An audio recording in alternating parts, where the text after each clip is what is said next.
Hello everyone, welcome to my channel. নতুন একটা ভিডিওতে সবাইকে স্বাগত। আজ আমি শেখাবো সংখ্যার ধারণা।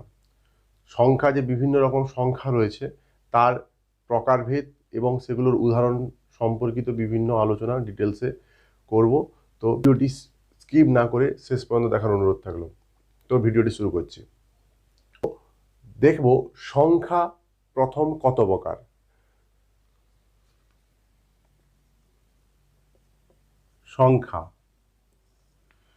সংখ্যাকে প্রথমত দুভাগে ভাগ করা হয়। একটা হচ্ছে বাস্তব সংখ্যা, যেটাকে আমরা ইংরেজিতে বলি রিয়েল নাম্বার। অপরটি হচ্ছে অবাস্তব সংখ্যা বা কাল্পনিক সংখ্যা, যেটাকে আমরা ইংরেজিতে ইমাজিনারি নাম্বার বলি। ঠিক আছে, সংখ্যাকে প্রথম হচ্ছে দুভাগে ভাগ করা হচ্ছে। একটা হচ্ছে বাস্তব সংখ্যা, অপরটি হলো অবাস্তব সংখ্যা।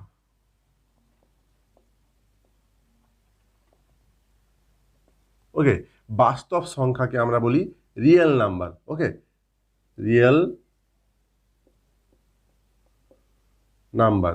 আর অবাস্তব সংখ্যাকে ইমাজিনারি নাম্বার।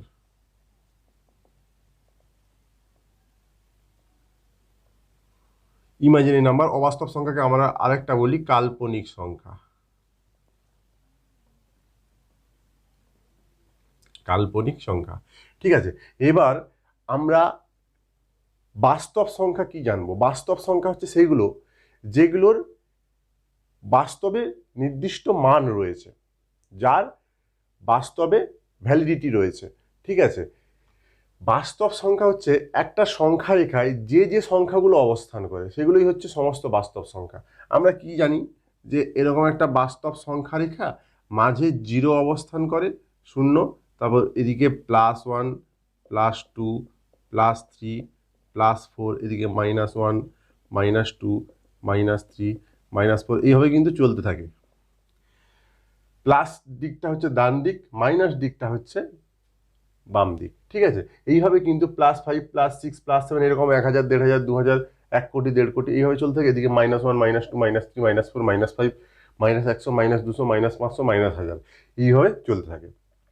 আরেকটা মজার ব্যাপার রয়েছে, প্রত্যেকটা যে সেগমেন্ট বা প্রত্যেকটা ভাগ 0 থেকে 1-এর মধ্যে কিন্তু অসংখ্য সংখ্যা রয়েছে।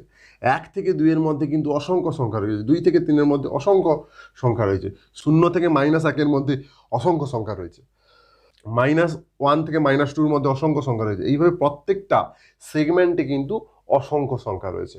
তো তাদের সঙ্গে আমরা পরিচিত হব। তো বাস্তব সংখ্যাগুলো কিন্তু এইভাবে ভাগ, এগুলো এই লাইনে যতগুলো অবস্থান করে, যে -3, -4-এর মধ্যে যেগুলো অবস্থান করে সেগুলো কিন্তু লেখা হয়নি।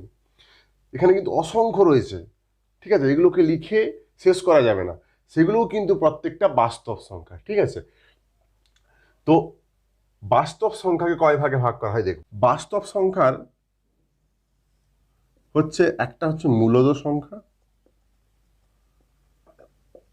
ইংরেজিতে আমরা এটাকে রেশনাল নাম্বার বলি। আরেকটা আরেকটা হচ্ছে অমূলদ সংখ্যা। Rational number, irrational number. Okay, আবার মূলদ সংখ্যাকে ভাগ করা হয়। আমি প্রথম প্রকারভেদগুলো দেখিয়ে দিই, তারপর প্রত্যেকটার সংজ্ঞা দিয়ে ডিটেলসে আলোচনা করব। ঠিক আছে, এবং উদাহরণও দেবো, দিলে আরও সহজ হয়ে যাবে। মূলদ সংখ্যা, অমূলদ সংখ্যা। তাহলে মূলদ সংখ্যাকে ভাগ করা হচ্ছে পূর্ণ সংখ্যা, আর একটা হচ্ছে ভগ্নাংশ। ওকে, পূর্ণ সংখ্যা। পূর্ণ সংখ্যা বলতে কি, আমরা যে শিখেছি 1, 2, 3, 4, 5, 6 পূর্ণ সংখ্যা, যেটাকে অখণ্ড সংখ্যাও বলা হয়। ওকে, পূর্ণ সংখ্যার ভেতর কিন্তু শূন্যও রয়েছে, আর রয়েছে ঋণাত্মক সংখ্যা। তাহলে ধনাত্মক সংখ্যা, ঋণাত্মক সংখ্যা এবং শূন্য। ওকে, তাহলে কি কি হচ্ছে, ধনাত্মক, ঋণাত্মক, ধনাত্মক, আরেকটা হচ্ছে শূন্য। শূন্য সংখ্যাটি কিন্তু ধনাত্মকও নয়, ঋণাত্মকও নয়, কিন্তু পূর্ণ সংখ্যা।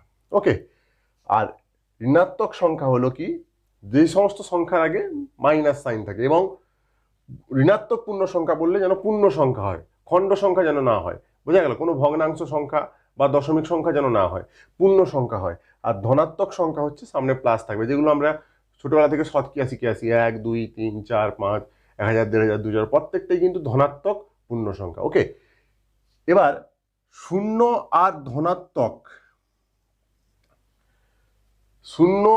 ধনাত্মক সংখ্যাকে আমরা কি বলবো? অঋণাত্মক পূর্ণ সংখ্যা। কি বলবো? অঋণাত্মক পূর্ণ সংখ্যা। অঋণাত্মক পূর্ণ সংখ্যা। ওকে, এবং কেবলমাত্র ধনাত্মক পূর্ণ সংখ্যাগুলোকে বলবো স্বাভাবিক সংখ্যা। হলো? স্বাভাবিক সংখ্যার মধ্যে কিন্তু শূন্য নেই, এটা মনে রাখতে হবে। স্বাভাবিক সংখ্যার মধ্যে কিন্তু শূন্য নেই। অঋণাত্মক পূর্ণ সংখ্যার মধ্যে শূন্য এবং ধনাত্মক সংখ্যা সমস্ত মিলে রয়েছে। ঠিক আছে, ধনাত্মক সংখ্যা বলতে কি?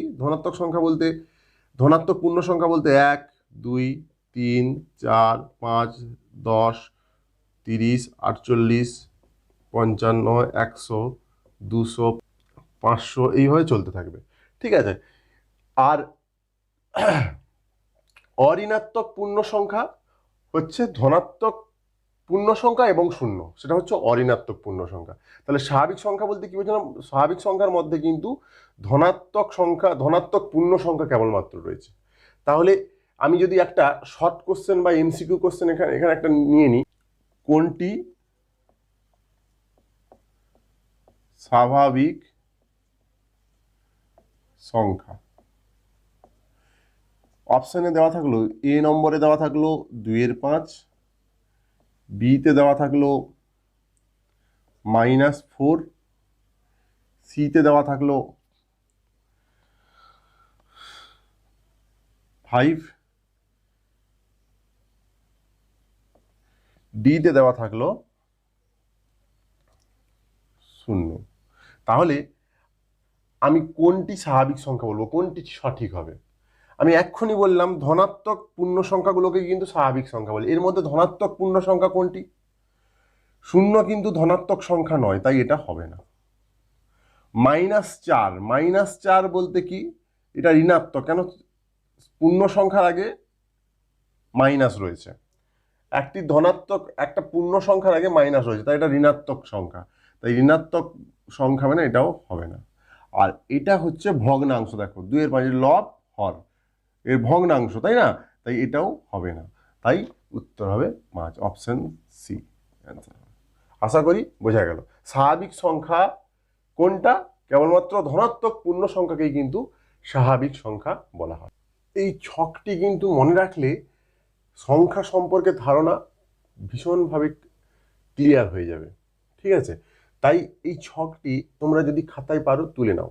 ঠিক আছে, আমি এগুলোর প্রত্যেকটাকে ডিটেলসে আলোচনা করব এবং তার উদাহরণ দিয়ে বোঝাবো। তো এখন আমাকে জানতে হবে একটা নতুন টার্ম, পূর্ণবর্গ সংখ্যা। পূর্ণবর্গ সংখ্যা কি? পূর্ণবর্গ সংখ্যা। ঠিক আছে, পূর্ণবর্গ সংখ্যা, পূর্ণ সংখ্যার বর্গকে পূর্ণবর্গ সংখ্যা বলে। ঠিক আছে, পূর্ণ সংখ্যার বর্গকে এটা পূর্ণ সংখ্যা, এখানে আমি পূর্ণবর্গ সংখ্যা লিখলাম, পূর্ণবর্গ সংখ্যা। ঠিক আছে, পূর্ণ সংখ্যা পূর্ণবর্গ সংখ্যা। একটা পূর্ণ সংখ্যা ধরলাম 1। পূর্ণবর্গ সংখ্যা বলতে কি? তার বর্গ মানে, বর্গ মানে আমরা কি জানি? বর্গ মানে সেই সংখ্যাকে দুবার গুণ। ঠিক আছে, তাহলে 1 কে দুবার গুণ করলে কত হয়? 1 গুণিতক 1 সমান 1। তাহলে পূর্ণবর্গ সংখ্যা একের বর্গ হচ্ছে 1, তাই 1 হচ্ছে একটা পূর্ণবর্গ সংখ্যা।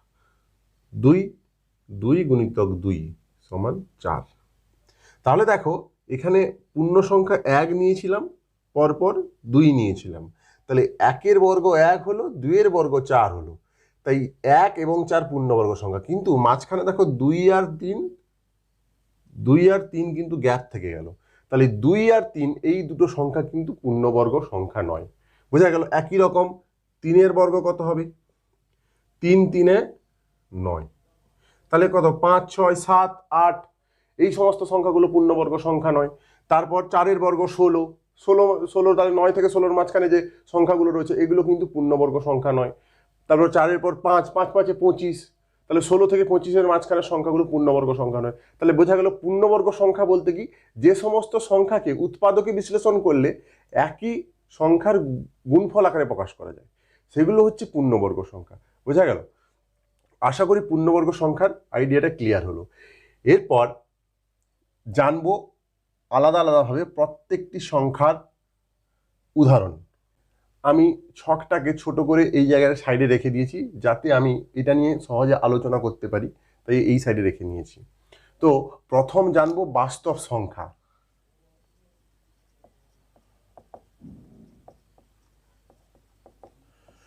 আমি মুখে বলে দিচ্ছি, যে সমস্ত সংখ্যা বাস্তব সংখ্যা রেখায় অবস্থান করে সমস্ত সংখ্যাকে কিন্তু বাস্তব সংখ্যা বলে। ঠিক আছে, আমি ভিন্ন ভিন্ন সংখ্যাগুলোর উদাহরণ দিয়ে দিচ্ছি, ভিন্ন ভিন্ন বাস্তব সংখ্যাগুলোর উদাহরণ দিয়ে দিচ্ছি। বাস্তব সংখ্যাগুলো হলো 1 হতে পারে, 4 হতে পারে, 8 হতে পারে, 7 হতে পারে, এগুলো পূর্ণ সংখ্যা। তারপর -1, -2, -3, 0, 1, 2, 2, 3, 0.5, 0.6, 0.33, 3 ... 0.44, 0.444 ... এরপর আর কি কি সংখ্যা হতে পারে? হতে পারে যে কোনো -1, 2, -2, 3। হ্যাঁ, আমি কিন্তু সমস্ত সংখ্যা, বিভিন্ন ধরনের সংখ্যাগুলোকে আমি বাস্তব সংখ্যার মধ্যে রেখেছি। এগুলো প্রত্যেকটাই কিন্তু বাস্তব সংখ্যা। বাস্তব সংখ্যার উদাহরণ কিন্তু লিখে শেষ করা যাবে না, অসংখ্য বাস্তব সংখ্যা রয়েছে। তো যত ধরনের সংখ্যা বাস্তব সংখ্যা রেখায় অবস্থান করে, এগুলো প্রত্যেকটি কিন্তু বাস্তব সংখ্যা রেখায় অবস্থান করে। এগুলো কিন্তু কি বলা হয়? বাস্তব সংখ্যা। হলো। আরেকটা জিনিস দেখো, এই যে 0.333, 0.444 ... অসীম দূর পর্যন্ত বিস্তৃত, সেগুলোকে আমরা কি লিখতে পারি? 0.333 ... এটা বারবার রিপিট করছে বলে আমরা এটাকে বারবার না লিখে 0.3 পৌনঃপৌনিক লিখতে পারি, এটাকে পৌনঃপৌনিক বলে। এটা তাই এই সমস্ত সংখ্যাকে আবৃত্ত দশমিক সংখ্যা বলা হয়। তাহলে কি বুঝলাম? বাস্তব সংখ্যার মধ্যে পূর্ণ সংখ্যাও রয়েছে, পূর্ণ ধনাত্মক সংখ্যা, পূর্ণ ঋণাত্মক সংখ্যা, শূন্য, ভগ্নাংশ, দশমিক সংখ্যা, দশমিক আবৃত্ত সংখ্যা, ঋণাত্মক, ভগ্নাংশ, সমস্ত কিছু রয়েছে। আরও দেওয়া হয়নি -0.3, হ্যাঁ, -0.4, হ্যাঁ, এগুলো প্রত্যেকটি কিন্তু বাস্তব সংখ্যা রেখা অবস্থান করে, তাই এগুলো প্রত্যেকটাই কিন্তু বাস্তব সংখ্যা। ওকে, এরপর জানবো মূলদ সংখ্যা কি। মূলদ সংখ্যা তার একটা কিন্তু সংজ্ঞা রয়েছে, সেই সংজ্ঞাটা বলার আগে আমি সহজে বলে দিই মূলদ সংখ্যাটা কি। মূলদ সংখ্যা হচ্ছে সেই সমস্ত সংখ্যাগুলি, যে সমস্ত সংখ্যা ভগ্নাংশ আকারে লেখা যায়। ঠিক আছে, ধরো আমরা 1 লিখলাম, 1কে আমরা 1/1 লিখতে পারি, 2কে আমরা 2/1 লিখতে পারি, 3কে আমরা 3/1 লিখতে পারি, 0.5কে আমরা 5/10 লিখতে পারি। কেন? দশমিকের পর একটি অঙ্ক রয়েছে, তাই এই সংখ্যাটি লিখে একের পর একটি শূন্য বসবে, কেন? দশমিকের পর এক ঘর রয়েছে। 0.23 মানে 23/10, বা যে কোনো ভগ্নাংশ, 3/5, 4/5, 5/7, প্রত্যেকটি কিন্তু কি হবে? মূলদ সংখ্যা। মানে এইটুকু বোঝা গেল।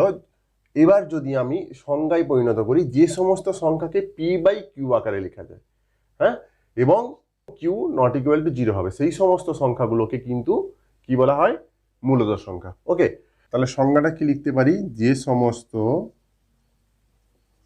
সংখ্যাকে p/q আকারে লেখা যায়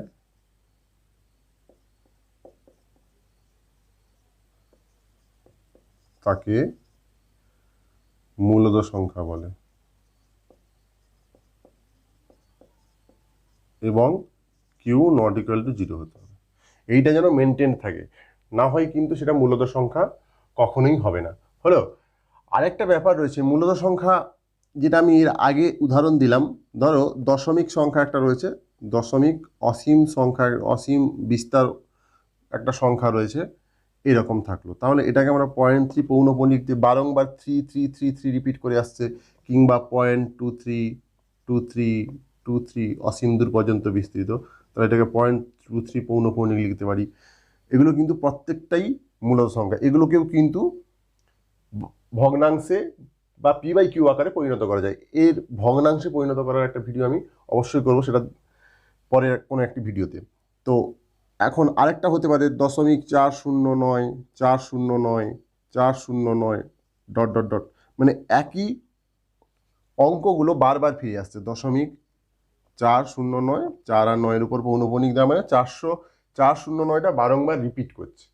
এটাই কিন্তু মূলদ সংখ্যা। তাহলে দশমিক বিস্তার অসীম হলেও মূলদ সংখ্যা হতে পারে তখনই যদি সেই সংখ্যাটা বা সেই অঙ্কগুলো বারংবার রিপিট করে দশমিকের পর, সেই সমস্ত সংখ্যাগুলোকে মূলদ সংখ্যা বলা হয়। এবং যে কোনো ভগ্নাংশ সংখ্যা, যে কোনো পূর্ণ সংখ্যা, বোঝা গেল। এরপর জানবো অমূলদ সংখ্যা।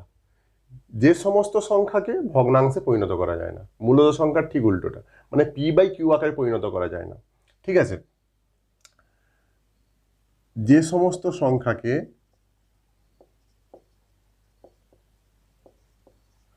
পি বাই কিউ আকারে পরিণত করা যায় না, যেখানে কিউ নট ইকুয়াল টু 0, তাকে অমূলদ সংখ্যা বলে। ওকে, তাহলে উদাহরণ কি কি হবে?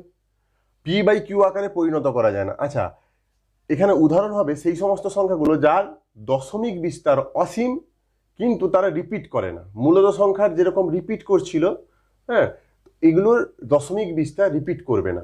দশমিক বিস্তারের যে সংখ্যাগুলো বারবার রিপিট করবে না, মানে সেখানে ছিল কি 0.409 409 409 বারবার রিপিট করে করে অসীম দূর পর্যন্ত। এটা কিন্তু অমূলদ সংখ্যা নয়, এটা মূলদ সংখ্যা। বোঝা গেল? হ্যাঁ, মূলদ সংখ্যার মধ্যে কিন্তু যে কোনো 1 2 3 4 5 এগুলোও কিন্তু মূলদ সংখ্যা, কেন সেগুলোকে ভগ্নাংশে পরিণত করা যায়। তো অমূলদ সংখ্যায় কি হবে, দশমিক বিস্তারটা অসীম হবে এবং ধরো 4 0 ডট ডট ডট অসীম। দেখো এখানে প্রথম 4 0 ছিল, তারপর 4 0 0 এসছে। 4 0টা কিন্তু বারবার রিপিট করছে না, 4 0 0 তারপর 4 0 0, মানে একটা একটা করে শূন্য বাড়ছে। বা এরকম হতে পারে 0.41 14 41 23 57 ডট ডট ডট, মানে কি হচ্ছে, একই জিনিস বারবার রিপিট করছে না, একই সংখ্যাগুলো বারবার রিপিট করছে না, বা একই অঙ্কগুলো বারবার রিপিট করছে না। তাহলে আমি বলতে পারি এইগুলো হচ্ছে অমূলদ সংখ্যা। ঠিক আছে, আর এছাড়াও আরো উদাহরণ হতে পারে যে কোনো পূর্ণবর্গ সংখ্যা নয় এরকম সংখ্যাগুলো রুট। যে কোনো পূর্ণবর্গ সংখ্যা নয়, আমি এক্ষুনি কি বললাম, 2 কিংবা 3 হচ্ছে পূর্ণবর্গ সংখ্যা নয়, 4 9 এগুলো হচ্ছে পূর্ণবর্গ সংখ্যা। এগুলোর রুট কিন্তু এই যে পূর্ণবর্গ সংখ্যা নয় 2, তাই রুট, তার রুট, পূর্ণবর্গ সংখ্যা নয় তার রুট 3, এগুলো কিন্তু প্রত্যেকটাই কিন্তু অমূলদ সংখ্যা। বা √5 √6, ওকে, এগুলো কিন্তু পূর্ণবর্গ সংখ্যা, তার রুট অমূলদ সংখ্যা হবে। এবং তার এদেরকে দশমিক বিস্তার করলে এইভাবে আমরা পাবো, মানে তার দশমিক বিস্তারটা সবসময় রিপিটেড হবে না। হ্যাঁ, সবসময় রিপিটেড হবে না, বারংবার ফিরে ফিরে আসবে না, এবং তারা অসীম দূর পর্যন্ত বিস্তৃত হবে। তাহলে এখান থেকে আমি বলতে পারি, যদি √9 বলা হয়, √9, তবে এটা কি অমূলদ সংখ্যা হবে? না, √9কে কিন্তু অমূলদ সংখ্যা বলা যাবে না। কেন? √9কে আমি যখন 3 × 3 আকারে ভাঙবো, সেখান থেকে বর্গমূল হয়ে 3 বেরিয়ে আসছে, তাহলে এটা কিন্তু মূলদ সংখ্যা। √9ও তাহলে মূলদ সংখ্যা হবে, কারণ 9টা তো পূর্ণবর্গ সংখ্যা। তোমাকে বলেছি যে রুট ওভারের ভেতর যেন পূর্ণবর্গ সংখ্যা নয় এরকম সংখ্যা থাকে, তবেই কিন্তু সেটা অমূলদ সংখ্যা। আর এই উপরেরটা মূলদ সংখ্যা। √9 √4 √16 এগুলো প্রত্যেকটাই পূর্ণবর্গ সংখ্যা। কিন্তু √15 কি হবে? √15 অমূলদ সংখ্যা। √16 এটা কিন্তু মূলদ সংখ্যা। যেহেতু 16টা পূর্ণবর্গ সংখ্যা ছিল। বোঝা গেল? এরপর জানবো পূর্ণ সংখ্যা। পূর্ণ সংখ্যা হচ্ছে সেই সমস্ত সংখ্যাগুলো, সেগুলো হচ্ছে কি 0 +1 +2 +3 -1 -2 -3, হ্যাঁ, -4 -8 -11 -100, শুধু 100, হ্যাঁ, 150, এগুলো কিন্তু প্রত্যেকটাই পূর্ণ সংখ্যা। মানে এগুলোকে অখণ্ড সংখ্যাও বলা হয়। কি বলা হয়? অখণ্ড সংখ্যা। ওকে, অখণ্ড সংখ্যাও বলা হয়। এগুলো প্রত্যেকটাই কিন্তু পূর্ণ সংখ্যা। এরপর জানবো আমরা কি ধনাত্মক সংখ্যা এবং ঋণাত্মক সংখ্যা। ধনাত্মক সংখ্যা ও ঋণাত্মক সংখ্যা। ধনাত্মক সংখ্যা কোনগুলো? ধনাত্মক সংখ্যা হচ্ছে যেগুলো এই ধনাত্মক সংখ্যা, +2 ধনাত্মক সংখ্যা, +3 ধনাত্মক সংখ্যা, 100 ধনাত্মক সংখ্যা, 150 ধনাত্মক। কেন? এর সামনে কিছু নেই মানে প্লাস আছে। ওকে, -11, -100, -4 এগুলো কিন্তু ঋণাত্মক সংখ্যা। মাইনাস যেগুলো আছে সেগুলো হচ্ছে ঋণাত্মক সংখ্যা। আর শূন্য তো আলাদা, এগুলো এটি ধনাত্মকও নয় ঋণাত্মকও নয়। বোঝা গেল? তাহলে এইখান থেকে আমি বুঝিয়ে দিলাম যে ধনাত্মক কোনটা, যেগুলোর সামনে প্লাস থাকছে সেগুলো হচ্ছে ধনাত্মক, আর ঋণাত্মক হচ্ছে যেগুলোর সামনে মাইনাস থাকছে। ওকে, আর এর আগের সেকশনটাই বললাম, এর আগেই বললাম যে স্বাভাবিক সংখ্যা কোনটা? ধনাত্মক পূর্ণ সংখ্যাটাকে কিন্তু স্বাভাবিক সংখ্যা বলে। উদাহরণ কি হবে? স্বাভাবিক সংখ্যার উদাহরণ কি হবে? স্বাভাবিক সংখ্যার উদাহরণ কি হবে? +1, +2, +3, হ্যাঁ, +6, +8, 100, 200 এগুলো সবই স্বাভাবিক সংখ্যা। এগুলোকে ইংরেজিতে ন্যাচারাল নাম্বার বলে, তাই একে এন দ্বারা ইন্ডিকেট করা হয়। ওকে, স্বাভাবিক সংখ্যা। বোঝা গেল? স্বাভাবিক সংখ্যা হচ্ছে যেগুলো গণনার কাজে, যে সমস্ত সংখ্যাগুলো গণনার কাজে ব্যবহার করা হয় সবগুলোই কিন্তু ধনাত্মক সংখ্যা হবে। তো ক্লিয়ার হলো? ধনাত্মক সংখ্যা, ঋণাত্মক সংখ্যা, শূন্য, স্বাভাবিক সংখ্যা। বোঝা গেল? এরপর জানবো মৌলিক সংখ্যা কাকে বলে, যৌগিক সংখ্যা কাকে বলে। ওকে,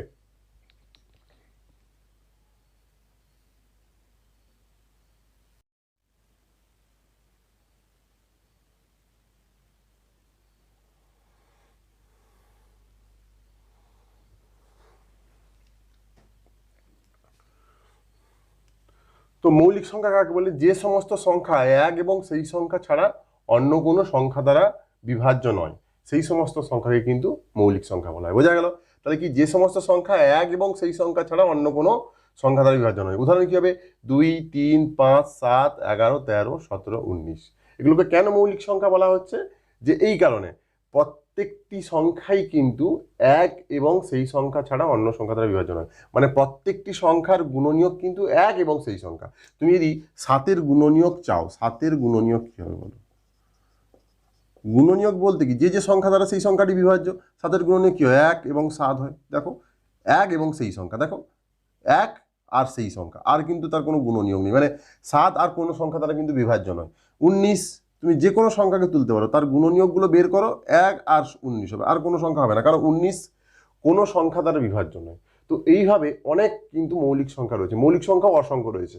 ঠিক আছে, তো এইগুলোই হচ্ছে মৌলিক সংখ্যা। মৌলিক সংখ্যাটা আশা করি বোঝা গেল যে যে সমস্ত সংখ্যার গুণনীয়কগুলি এক এবং সেই সংখ্যা, মানে এক এবং সেই সংখ্যা ছাড়া অন্য সংখ্যা দ্বারা ভাগ করলে ভাগ কাটে না।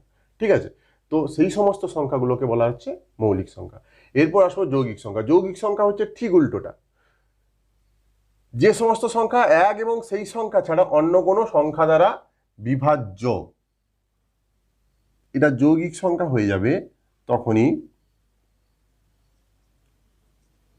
যৌগিক সংখ্যা, যে সমস্ত সংখ্যা এক এবং সেই সংখ্যা ছাড়া অন্য কোনো সংখ্যা দ্বারাও বিভাজ্য, সেই সমস্ত সংখ্যাকে যৌগিক সংখ্যা বলে। বোঝা গেল? তাহলে যৌগিক সংখ্যা হচ্ছে মৌলিক সংখ্যার ঠিক উল্টো। মানে কি, তার গুণনীয়ক, সেই সমস্ত সংখ্যার গুণনীয়কগুলি এক এবং সেই সংখ্যা ছাড়া অন্য কিছু রয়েছে, তবেই সেটি কিন্তু যৌগিক সংখ্যা। ঠিক আছে, উদাহরণ কি হবে?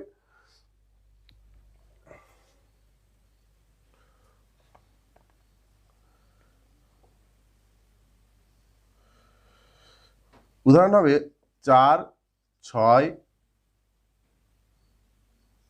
8,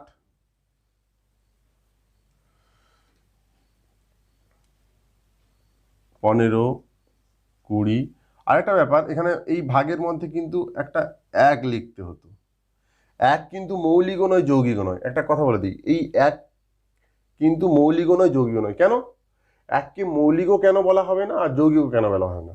কেন? 1-এ মৌলিক হতে গেলে কমপক্ষে 2টি গুণনীয়ক দরকার হয়, এক্ষুনি বললাম। কেন? 1 এবং সেই সংখ্যা। আর যৌগিক সংখ্যা হতে গেলে 1-এর বেশি গুণনীয়ক দরকার হয়, তাই তো? 1-এর বেশি গুণনীয়ক দরকার হয়। কেন? দেখো, এখানে একটা বলেছি, ধরো 4-এর গুণনীয়ক, 4-এর গুণনীয়ক কি হবে?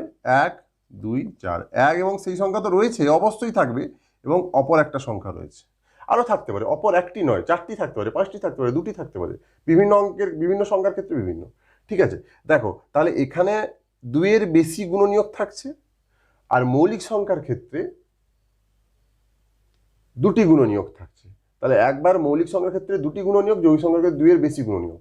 একের কিন্তু গুণনীয়ক একটি, সেই সংখ্যা শুধু একই, একের গুণনীয়ক 1, কেন 1কে 1 দ্বারা ভাগ করলেই ভাগ কাটে, তাই সেটি মৌলিকও নয় যৌগিকও নয়। মৌলিক হতে গেলে বলা হচ্ছে 1 আর সেই সংখ্যার দ্বারা বিভাজ্য, আর যৌগিক হতে গেলে 1 এবং সেই সংখ্যা ছাড়াও অন্য কোনো সংখ্যা দ্বারা বিভাজ্য। বোঝা গেল? তাই একটি মৌলিকও নয় যৌগিকও নয়। বোঝা গেল? তাহলে 4-এর গুণনীয়ক 1 2 4, 15-এর গুণনীয়ক কি হবে 1 3 5 15। দেখো 1 আর সেই সংখ্যা ছাড়া 3 এবং 5 রয়েছে, তাহলে যৌগিক সংখ্যা। বোঝা গেল? এইভাবে তাহলে যৌগিক সংখ্যার বুঝবো কি করে, এইভাবে গুণনীয়ক বের করে। ঠিক আছে, তো আশা করি সম্পূর্ণ ক্লাসটি বোঝা গেল। তো আজকের মতো ভিডিওটি এই পর্যন্ত, এর পরের ভিডিওতে আবার দেখা হচ্ছে।